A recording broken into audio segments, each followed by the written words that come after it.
Hello everyone, we will continue our lecture series on this optimal control guidance and estimation course.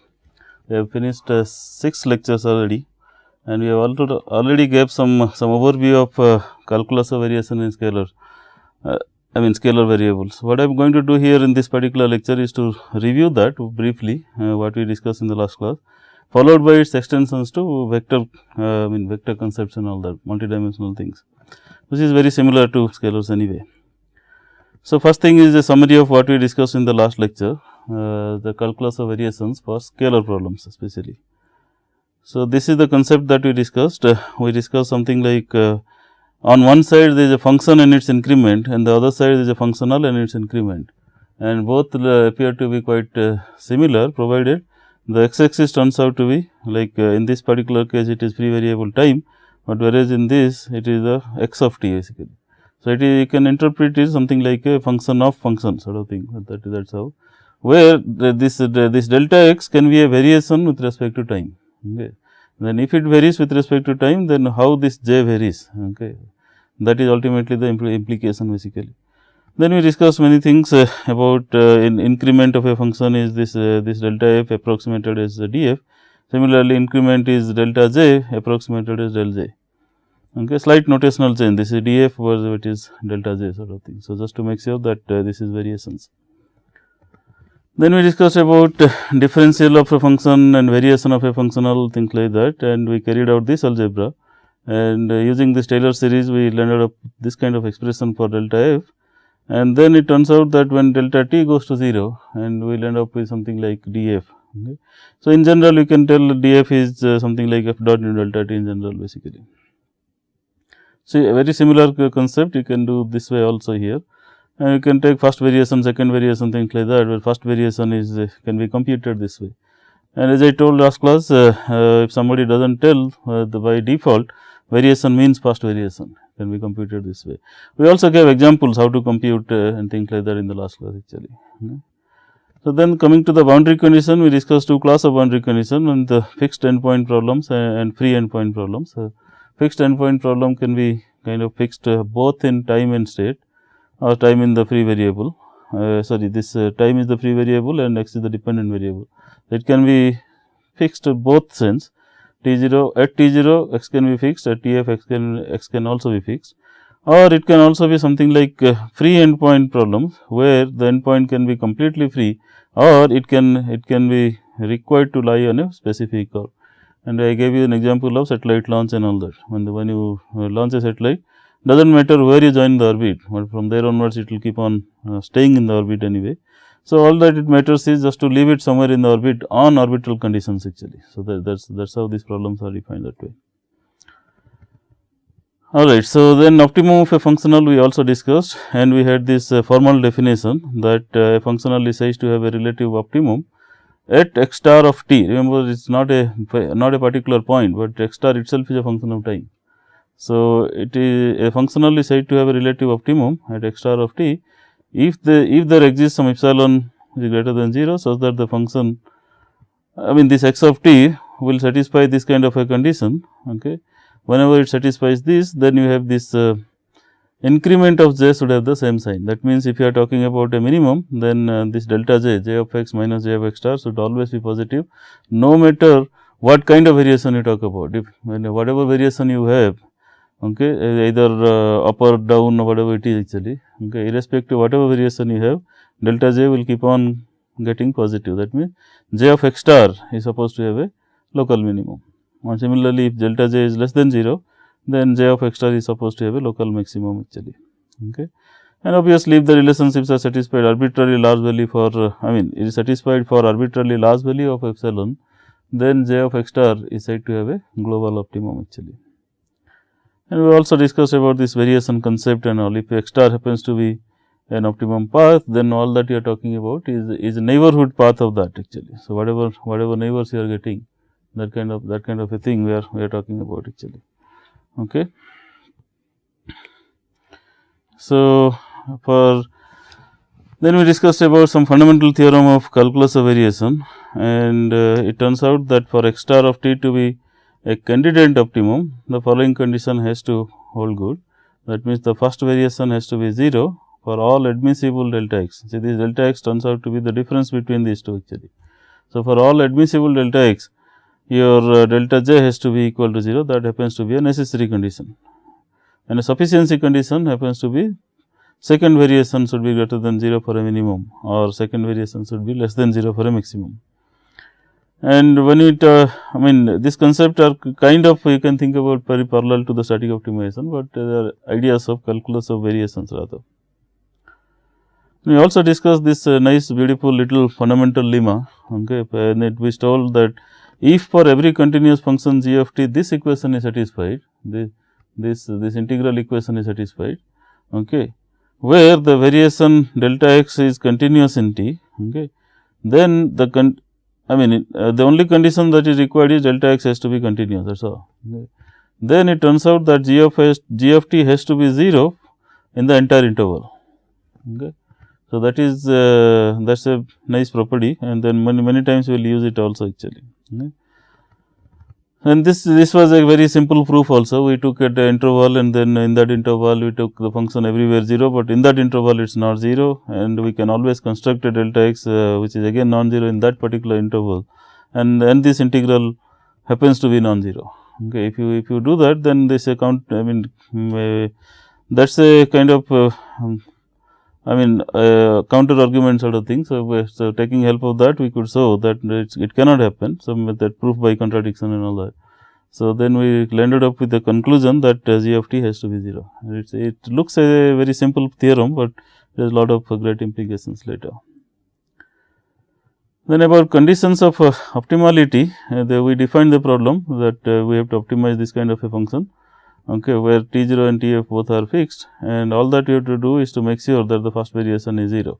And after some algebra using this partial fraction of partial fraction of this integral and all that, we could able to show that it ultimately leads to these two conditions. When the first condition is called EL equation or Euler-Lagrange equation, okay, and the second one is transversality condition, which leads to this boundary condition sort of thing. And we also noted that part of this equation might be already satisfied by problem formulation. In other words, if your x0 is fixed, it is not free, then the dx naught is already 0. So, this condition is already satisfied actually. So, whatever is not satisfied, you can extract from there, whatever is satisfied is already satisfied anyway. Okay. So, remember this equation is valid for the entire path from t0 to tf, whereas these conditions are valid for t0 and tf only basically. Okay. So, this is a differential equation, for this will give a corresponding differential equation, and this will give a corresponding boundary condition sort of thing. So, using these two, we are supposed to solve the optimal dynamic optimization problem basically. So, now this quickly this proof that followed is something like this. It has this delta L, we took it, and delta L is by definition like this, and we expanded using Taylor series. Okay, this is the first term in derivative, and then higher order terms. And then if you take in the limit, delta L will become delta L, this delta L, and then that turns out to be like that. So, this delta j can be approximated something like this, okay. And then this this particular part, this second part of the integral, you can kind of integrate by parts, okay. Okay. So, then do this algebra, and then end up with this kind of conclusion, this part being like that, and then you can put it back here, and then ultimately it leads to that. So, okay. So, if this has to be 0, then this has to be 0 and that has to be 0, and that is how we got these two conditions of optimality that I just talked actually. Okay. So, the same trick will hold good for vector algebra also, that is why I thought of kind of revising it again. So, this ultimately leads to these two conditions, and condition 1 must be satisfied regardless of the boundary condition or end condition. But second part of the equation, that means this equation may already be satisfied by the problem specification. Okay. So, the amount of extra information contained by this equation varies with the boundary condition specified actually. So, that means depending on the specified boundary condition, you have to extract additional information from this condition. In general, this was in a restrictive sense, we tried to expand that. and then in general we ended up with this kind of thing. I mean this general transversality condition sort of thing, when T this variation of T was also allowed. In other words, variation of the initial time and final time, that was allowed actually. Okay, where you start, where you stop is up to the designer also in a way. So, sometimes the problem when you start and when you stop, okay, that can be free also in a way. So, if you bring that into account, then this leads to something like this. And then we discussed about various special cases, case 1, case 2, I think up to case 5, under some different conditions. That means, if both the endpoint are fixed, that means both time and x naught at T0 and Tf are all fixed, then this does not obviously give any additional information, because every delta x0, delta xf, delta T0, delta Tf, everything goes to 0. But if T0 and Tf are fixed, but x0 and xf are not fixed, then obviously this part goes to 0, delta Tf and delta T0 both are 0. So, we will end up with only this part of the equation. Similarly, if T0 and x0 are fixed, okay, that means Tf and xf both are free, then you can consider only the Tf part of the equation, and then you will end up with something like this. Okay. And similarly, if depending on what is fixed and what is free, we kind of take the other part into account, because whatever is given, if it satisfies some part of the equation automatically, we consider that as as taken sort of thing. Okay. So, this is how we extract this information content from transversality condition. Okay. Ultimately, the key idea here is the number of differential equations and number of end conditions should be same. Okay. And then it depends on how many free variables are there with us and how many extra information can be derived from this equation actually. So, depending on an example and all, we will talk later, it will be more and more clear how to use it actually. Okay, so the very special case at the end, when T0 and x0 is fixed and Tf and xf are constrained to lie on a given curve, then you have to go back to that, because it is fixed anyway. So, this T0 x0 does not give any extra information, but Tf xf we cannot take that as 0. Okay, this part of it, delta xf and delta Tf cannot be 0, but they are supposed to satisfy certain constraint equation. Okay. So, this constraint equation can be derived something like this, okay, because xf is a function of eta Ta. Okay. So, from that delta xf is nothing but that. So, you can substitute that and then end up with this, and where delta Tf is not really 0, because this is constrained to lie on a given curve, that means your final time is kind of free actually. Okay. So, if that is not 0, the coefficient has to be 0, and that is how we will end up with this additional equation, okay, which is needed for this kind of a problem definition actually. Then we also discussed a little bit on second variation. On the second variation, we expanded the second term of the Taylor series, and then kind of observe that this length of this gives us this Hessian matrix sort of ideas, and then we define this pi, big pi, okay, that matrix evaluated at the optimum point, and if it happens to be a PDF matrix, then it is a minimum, and if happens to be a negative definite matrix, it happens to be maximum actually. Okay. So, first what you have to do in a given problem is to evaluate this matrix pi first, and then evaluate whether the pi is a positive definite matrix or not actually, or negative definite matrix. Okay. If neither of the above, then further math is obviously required, and like static optimization, if you remember, we have this third term, fourth term and things like that, and obviously those things are beyond the scope of this course actually. But also remember, unlike static optimization, in this particular thing, x star and x star dot both are time dependent, they are not really a specific point value. Okay. So, they are x star is a optimal solution which is a function of time, basically that is a path trajectory that you are looking for. So, this what you will evaluate here pi is not really a constant matrix, but it is a function of time. Okay. So, when you talk about whether this matrix is positive or negative, it should remain positive or negative for all time actually. Okay. So, for in the entire interval, this matrix should turns out to be a positive definite matrix. That means, one easy way of doing that is just evaluate the eigenvalues kind of symbolically as a function of time, and then plot it in this interval actually. If they all remain positive, okay, then you are done sort of thing. Also remember, as a last comment, that this test that we are just talking about is valid only for free optimization problem. The moment you bring in some sort of a state equation constraint or any other algebraic constraint, things like that, then If the constraint is active, then obviously this condition does not hold actually. Okay. Alright, so this is what we discussed in the last class. How about extending some of these concepts for the vector problem? Okay, because that is where we are our main interest will lie, because all our state variables are typically of n dimensional control, is m dimension, things like that actually. So, what I mean, consider the same problem, but in multiple dimension, and to begin with we consider the problem without any constraint actually. Okay.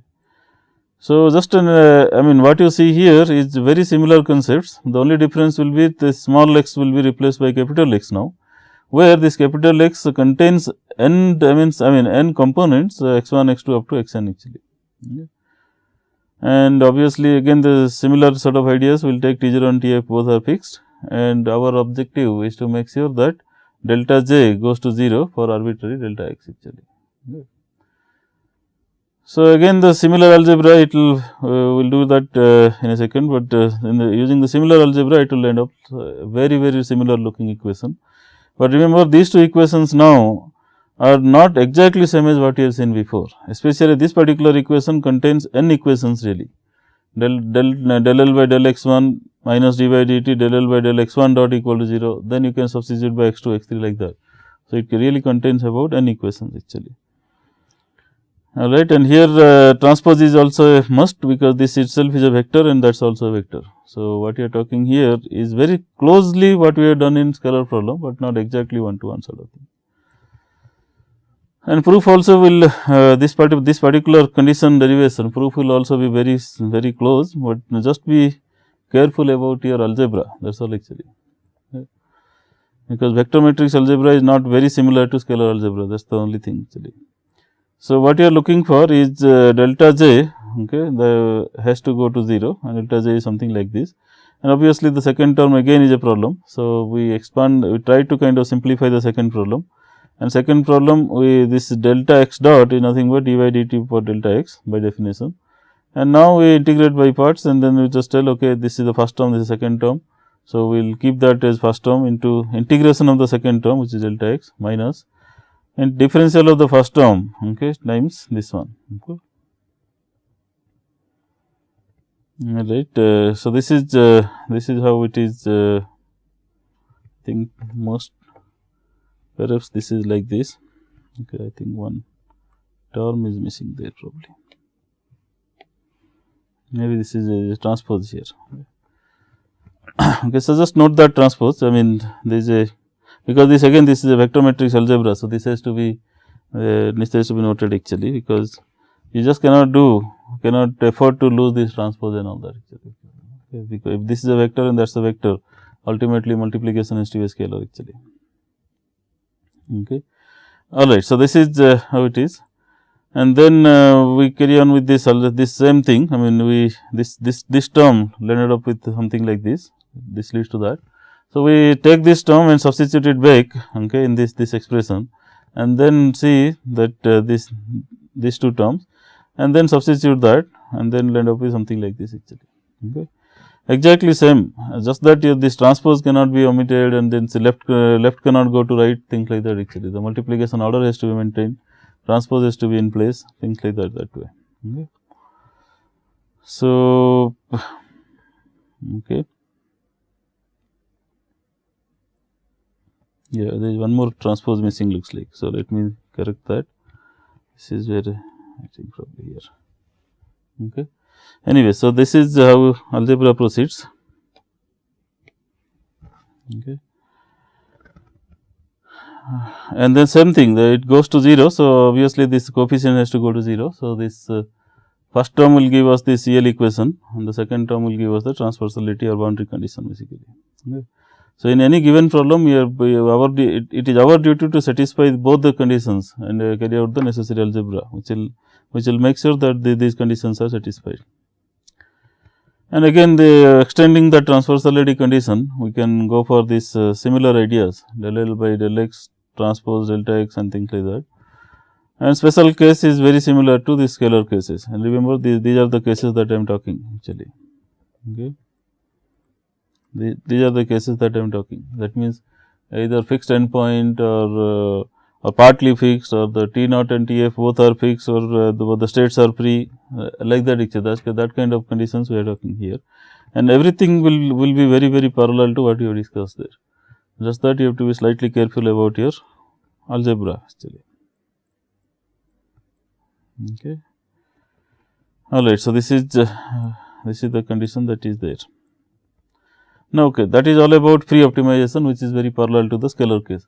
Now, how about constraint optimization? That is more important, because many of our problems will invariably have an equality constraint in the form of state equation later. So, we are more interested with this constraint of variational problems, and that too with multiple dimensions. Now, how does it go? Again, it is very close to this static optimization sort of concepts here.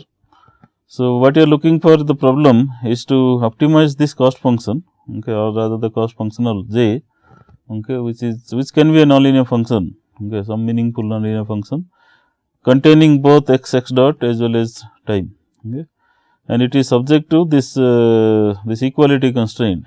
And if you notice a little bit carefully, and suppose x is really the state of the problem, state vector of the problem, then this constraint is nothing but state equation sort of thing.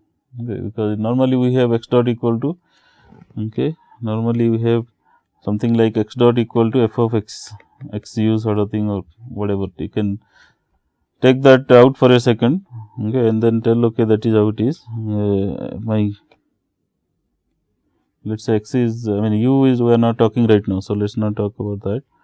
So, we talk like this. So, then I can consider that as x dot minus f of x equal to 0. Okay. So, this is nothing but my phi, what I am talking. Okay. This is phi of x and x dot. Okay. So, this all right. So, what you are talking here is some optimization of a cost functional subject to an equality constraint in the form of algebraic equation, or in the form of state equation really. It can be a function of both x and x dot actually. Okay. And remember, this dimension of this constraint need not be same as the dimension of the state. It can be very different, n and n tilde can be very different actually. Okay. But typically when you talk about a state equation, then obviously both equations are same. So, the equation n tilde and n will be same actually in most of the cases. Okay. Anyway, so coming back to this, we are interested in optimizing this cost functional subject to this equality constraint. Now, how do you do that? Okay. Then I go back to this Lagrange's existing theorem, and this existing theorem tells us that this constraint optimization problem, okay, what you are looking at, see what it tells is there exists this same dimensional co-state vector now, okay, lambda is a function of time again, very close to x actually, whatever meaning is that, same dimension as x rather, okay, same dimension as this constraint n tilde rather, okay. So, what it tells? It tells there exists a variable called lambda of t, okay, say of same dimension as the number of constraint, okay. So, that if you construct this j bar, okay, this way, and try to optimize it as if it is a free optimization problem, then it is equivalent to solving this problem basically. That is all it tells. Okay. So, there exists a lambda of t such that the above constraint optimization problem leads to the same solution as the following constraint cost function, unconstrained cost functional. Okay. So, all that you have to do is construct this j bar, okay, and then treat as if it is a free optimization problem, but the variables are increased now. That means, you do not have only freedom in x, you also have to cater for freedom in lambda actually. So, that is kind of what is mathematically called as dualization of the problem. So, you are actually taking it to some sort of a higher dimensional problem, because lambda itself is not a constant vector, it is a time varying thing. So, you really need a differential equation for that and all. We will talk a little more on that as we go along actually, especially in the next lecture. But anyway, so the Lagrange's theorem, Lagrange's existence theorem tells us that all that you have to do is to construct a j bar like that, and then treat it as a free optimization problem in the form of in the free variables being x and lambda both actually. Okay. So, what do you do now? We define something like an L star, which is L plus lambda transpose phi, okay, and then we simply go back and tell, okay, we will apply the EL equations directly. We do not have to really keep on deriving the EL equation again and again, okay, because we know this is a function of L star is a function of x dot t and probably lambda also. So, let me, there is a mistake here. Okay. This is a function of lambda as well, okay, because L star contains lambda actually, okay, lambda is here, okay, L star contains lambda actually, okay. So, what you are doing here is considering that and then applying the EL equation twice sort of thing, two equations actually. First is with respect to x variable and second is with respect to lambda variable, okay. So, because you can always define something like okay, if you are not comfortable with this idea there, you can always define some other vector, let us say some capital X, which is actually x and lambda, okay, with first is x variable and then next is a lambda variable, and apply the EL equation with respect to the capital X, okay. Then it is equivalent of applying it twice with x and lambda separately, because because by the definition this will be like components of big X. Components of big X will be first contain x and then second contain lambda actually. So, it is as good as applying it or writing it separately basically. And also remember this equation what you are seeing, L star does not contain any lambda dot expression, okay. So, that because of that this partial derivative with respect to lambda dot happens to be 0, okay. So, time derivative of that is also 0 basically. So, that is how it leads to this del L star by del lambda equal to 0 actually, okay. How about transversality conditions? Again same thing, there are two things here, first is with respect to x and second is with respect to lambda, and again because lambda dot is not there. So, any partial derivative with respect to lambda dot is 0, okay. So, we essentially will end up with this kind of equation, okay. First equation is del L star by del x minus d by dt of del L star by del x dot equal to 0, and the corresponding to that what we call as co-state equation in general. So, del L star by del lambda equal to 0, okay. And remember when you do this del L star by del lambda, okay, this L star is like this. So, del L star by del lambda is nothing but phi. So, what you are telling is phi equal to 0 and that is nothing but that, okay. So, the constant equation appears, okay, again as a set of necessary, as a part of the necessary condition actually. So, the constant equation gets embedded into the part of the solution basically that way. Alright. So, what you are doing here is this kind of thing, first is with respect to x variable, then with respect to lambda variable. When you do this with respect to lambda variable, our constant equation reappears actually, same constant equation comes, okay. So, this is how it is. So, what you are looking at, we are looking at a problem with some n dimension from x and n tilde dimension from constant equation, okay, and one freedom, if your TF is free, okay, then one more freedom comes from TF actually, okay. So, essentially we have to have these boundary conditions for this n plus n tilde plus 1 sort of thing that way. Okay, so, n conditions are already there because T x naught is fixed, okay, T naught x naught are kind of fixed. And the other things can be derived from here, okay. The transversality condition tells something like this, okay. So, when you apply this leads to this n tilde equation sort of thing, and then you have one more condition that L star of TF into delta TF equal to 0, but since TF is free, it leads to this L star TF equal to 0, okay. So, you have these many freedoms and you also have equivalent boundary conditions sort of thing. So, you should be able to solve it actually, okay. Okay. Alright. So, then there is another class of constraint that pops up in many of our application problems, okay. This non-holonomic constraints and all that which they call, okay. So, that means this is what it is, okay. This non-holonomic constraint appears in the form of state equation. There is also another class of constraint which is called isoperimetric constraint. That means, we are not interested in a particular value per se of this particular function, but we are interested in an integral value of that function has to be equal to some value k actually, okay. What's an example? An example probably like what I can think of is suppose we are talking about a let us say some sort of a target entry ballistic missile guidance, let us say. So, you have to have it here and the vehicle goes there, and then there is something, somewhere there is a target there. So, that means this is the center of earth, let us say. Then what you are looking for is this angle. Okay. This angle is called something called range angle actually. Okay. So, what you are looking for is you have to guide this vehicle in this segment. Okay. This is your supposed to guidance ends at the point of burnout. Okay. You guide it in such a way that it will follow the same trajectory that you are looking for. Okay. This. Okay. It will follow the same trajectory that you are looking for, and ultimately it will end up the target. And equivalently, it tells you that okay, this angle that is getting covered, this range angle and all at the end. Okay. Not in the guidance segment, not in the this T0 to TF for our guidance purpose can be ending here, but you extend that and then tell okay, after so much of time it will finally going to fall somewhere. Okay. So, in that particular thing, I mean by that time whatever angle I covered has to be equal to some value basically, then only my vehicle will be reaching there, otherwise it will be somewhere else actually. Okay. So, that is not acceptable. So, that kind of problem is called something like isoperimetric constraint, and you can think of many different applications as well actually. Okay. This is just a small example sort of thing.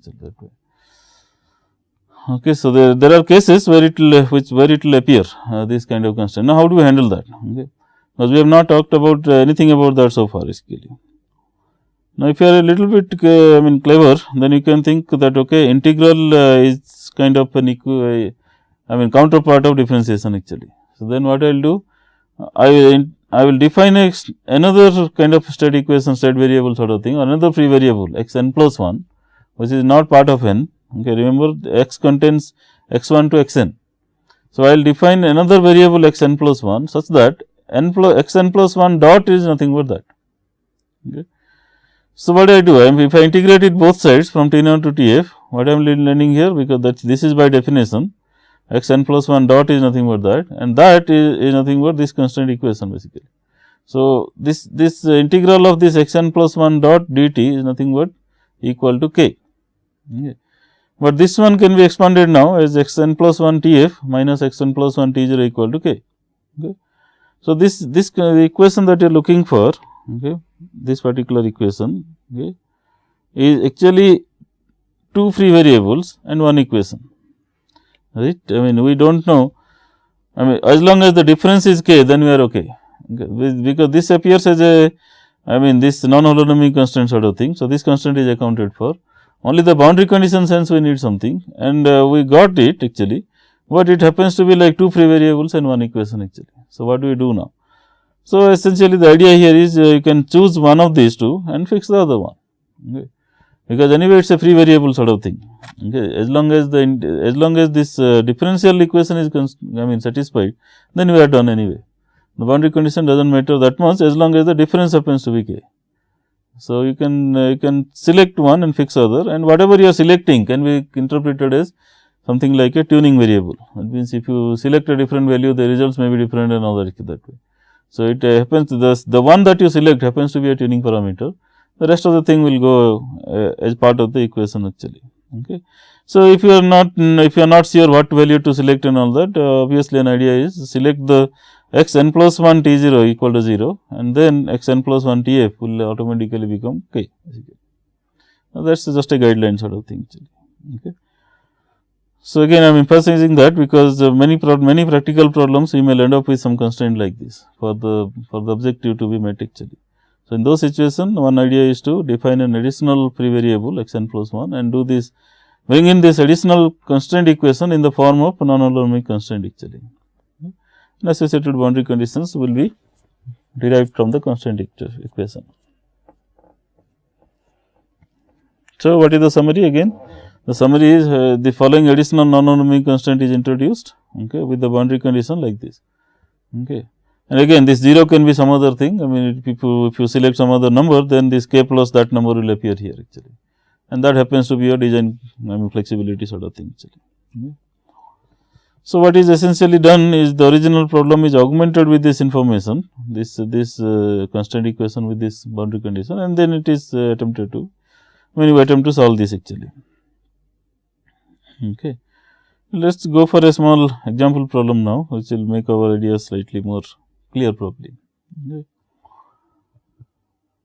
So, this is a standard very small example problem. I will encourage everybody to solve it really using pen and paper basically. Yes, so, because these problems will get our ideas clear actually. What you are looking for? You are looking for minimizing a cost functional like this, okay, standard cost functional, quadratic cost functional, with x1 of 0 equal to 1 and x1 of 1 equal to 0. Okay. Remember that. Okay, and there is absolutely no constraint on x2 per se. Okay. Where this equation is constrained, this x1 is further constrained by this differential equation. x1 dot is minus x1 plus x2, and x1 boundary conditions are known to us actually. Okay. But we are more interested in minimizing this cost function. So, for a second, if somebody is clever, you can think of, well, x2 of t it can be interpreted something like control variable u of t. Okay. So, if x2 of t happens to be control variable, then this is the way the control problems do appear actually. This will be something like x square plus u square. Okay. Well, let me do that probably. Okay. This is this. Suppose I define x1 as nothing but x and x2 as something like u. So, then j, this j will be nothing but 0 to 1, sorry, 0 to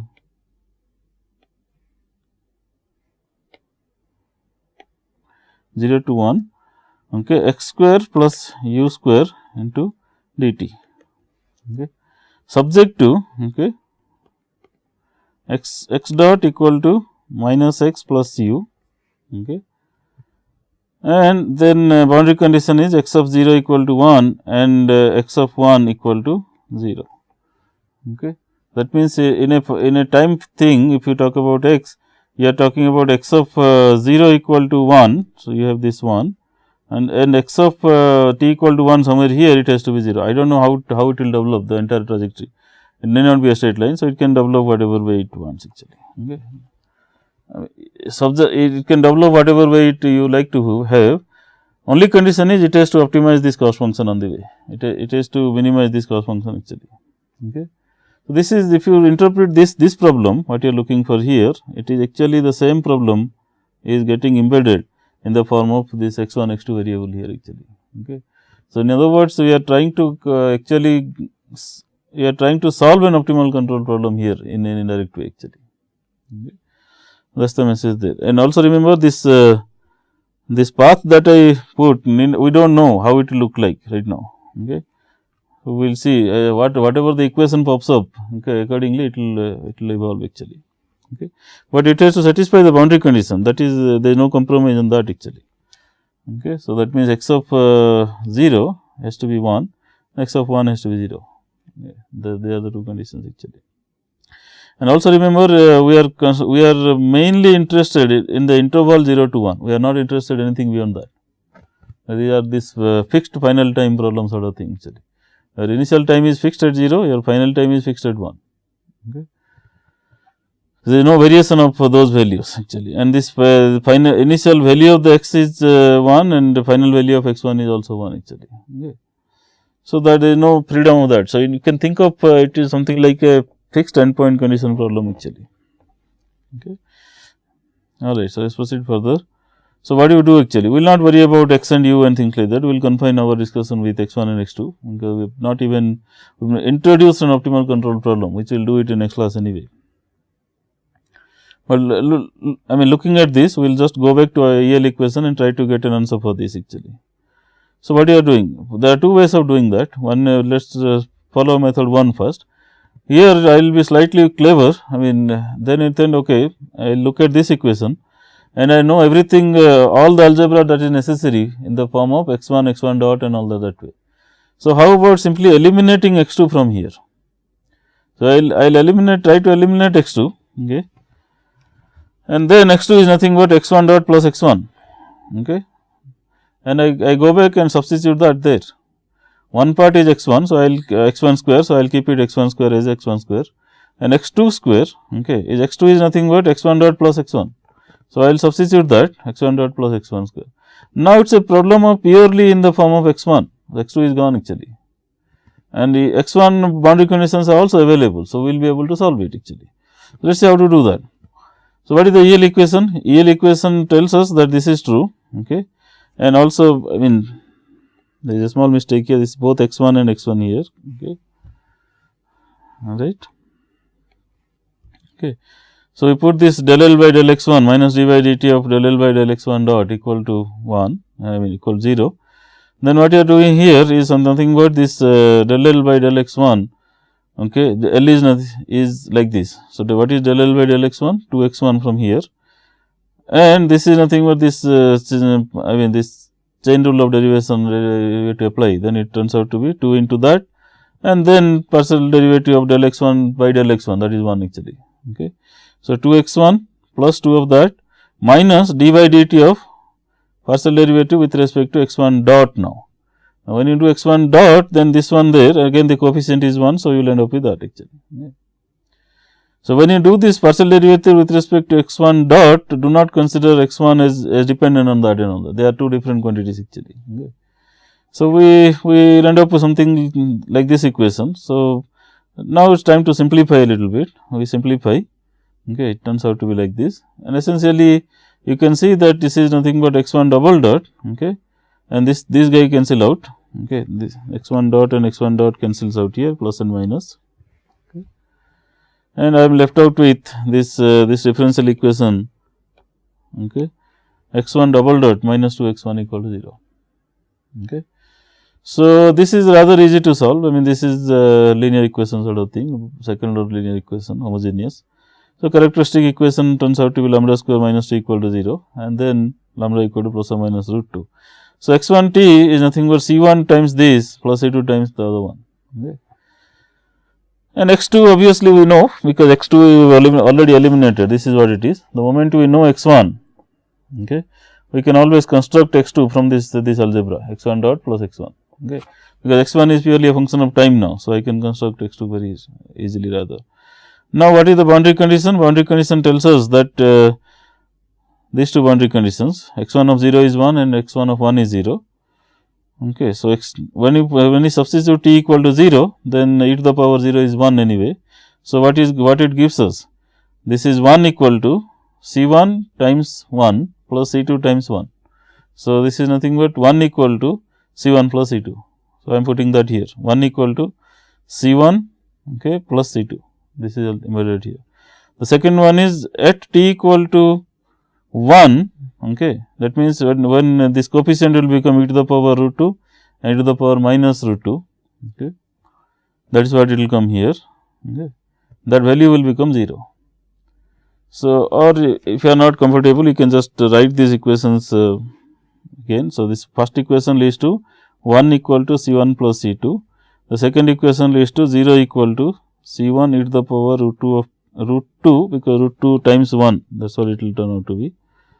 Okay. So, this is e to the power root 2, okay, plus c2 e to the power minus root 2. Okay. So, these two equations are written in a vector matrix form here. Okay. Alright. So, this is how it is, and then it is easy to compute c1 c2. c1 c2 is a inverse b sort of thing. Okay. So, compute that and you get it something like this. You can further simplify the algebra, or you can stop here, computer will evaluate whatever it is actually. What we got, what is the value of c1 and c2 basically. Okay. So, this is once you get the value of c1 c2, you are done, because x1 of t happens to be like that and x2 will happen to be like that. Okay. You are done with that actually. So, this is one way of getting that actually. Okay. But it is not a very good way of doing that, this method of elimination and all that. Okay. But for higher dimensional problems, it may not be possible actually. So, we need to have a direct way of doing it and things like that. Yeah.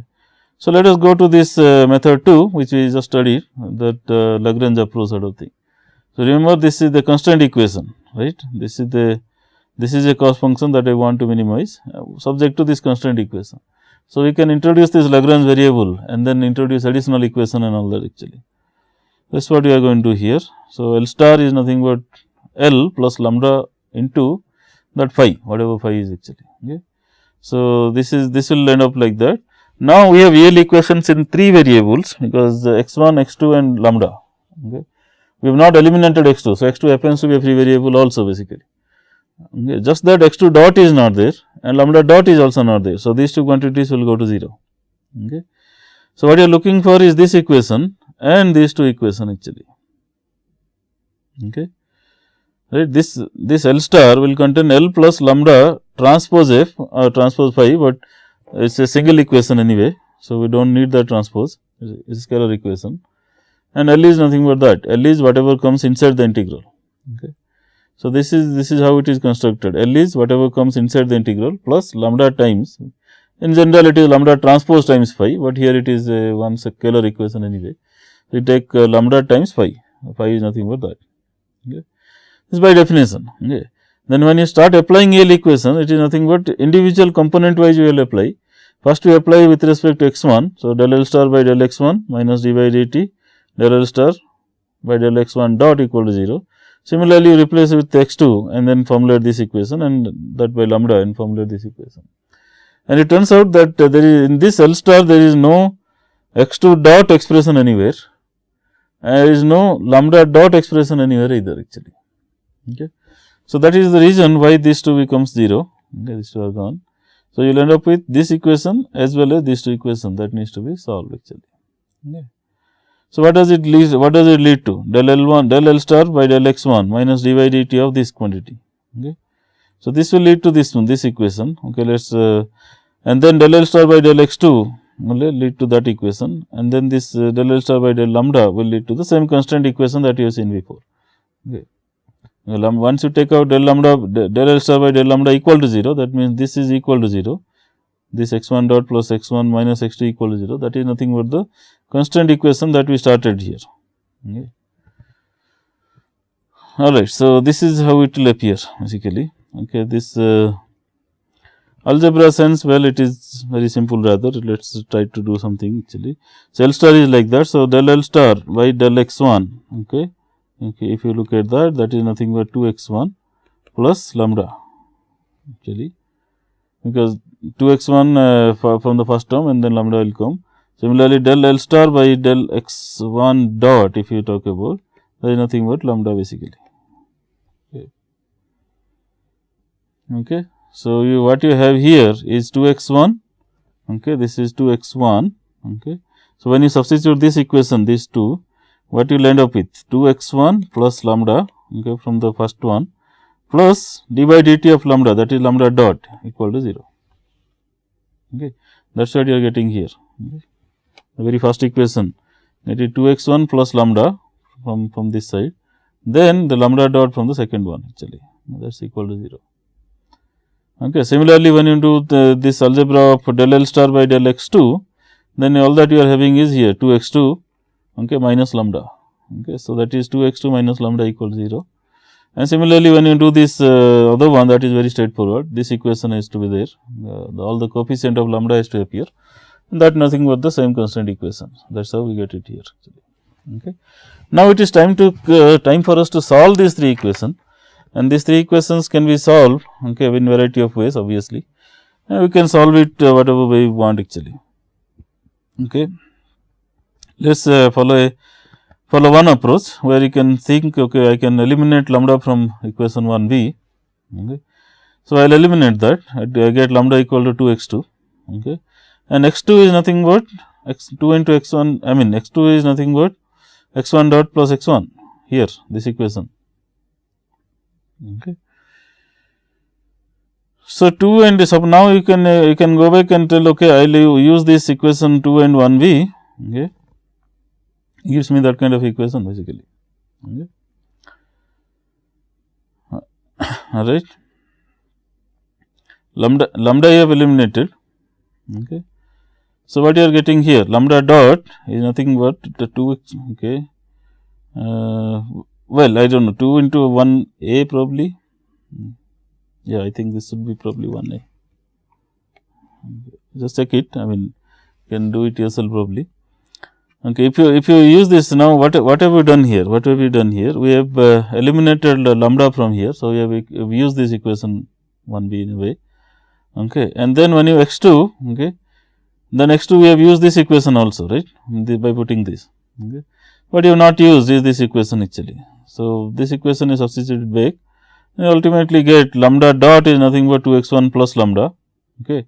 So, 2x1 plus lambda basically. Okay. So, substitute it here and get it actually that way. Yeah. Anyway, so any algebra is there, you can, I think it's not that hard to do it actually. Otherwise, there is another way of looking at. Okay, let me correct myself also a little bit here. Okay, you don't do that, let's say, and let's not worry about this algebra either actually. Okay,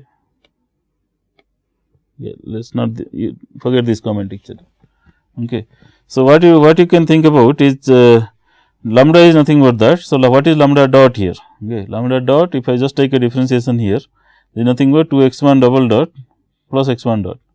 Okay, so this is something like I mean, then you can think of using whatever you want to use basically, and then you can try to simplify this actually. Okay, so ultimately the point here is, okay, this now lambda dot, okay, now you can use this one way basically, I mean equation 1a, and lambda dot is nothing but 2x1 plus lambda, and then again lambda is substituted like this and all that actually. So you play around with these three equations, okay, after taking this derivative, and then you will end up with something like this. Okay, so what you are getting here actually ultimately, if you look at these two equation, okay, these two equation now, your 2x1 and 2x1 gets cancelled out. Okay, this 2x1 dot and 2x1 dot gets cancelled out. Okay. Okay. So you are left 2 is getting cancelled out anyway basically. Okay. So you, and then x1 dot is gone basically.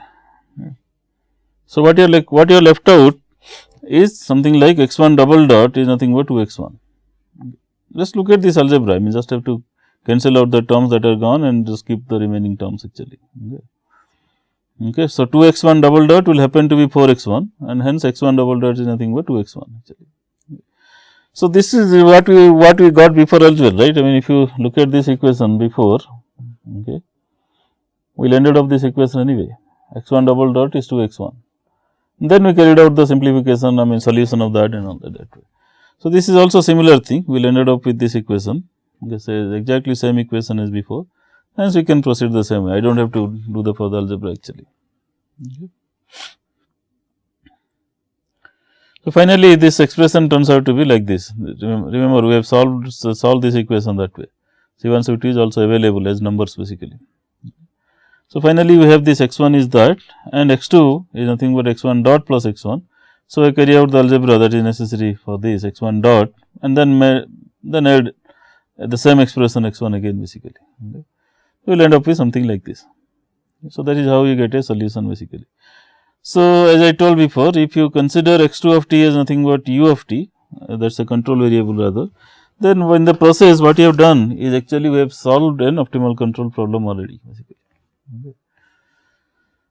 So this is not as simple as that, but we want generality, generalization, and then more powerful things and things like that, but this will also give you some sort of a connection between calculus of variation and optimal control problem actually. That's the motivation of having this example here actually.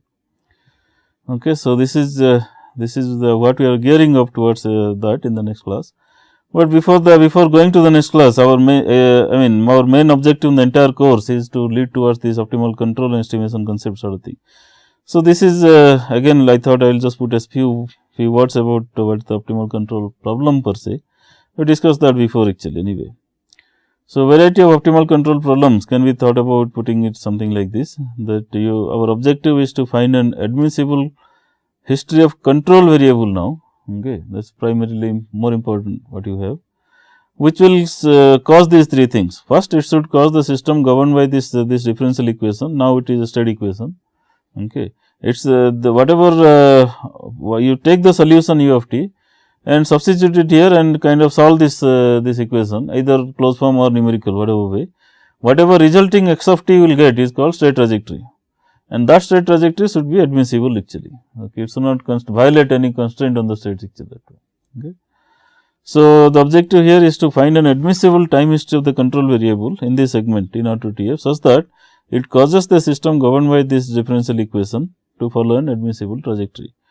On the way, it should also optimize, that is minimize or maximize a meaningful cost function, and then it should also satisfy this system's boundary condition actually, whatever boundary condition you want to impose.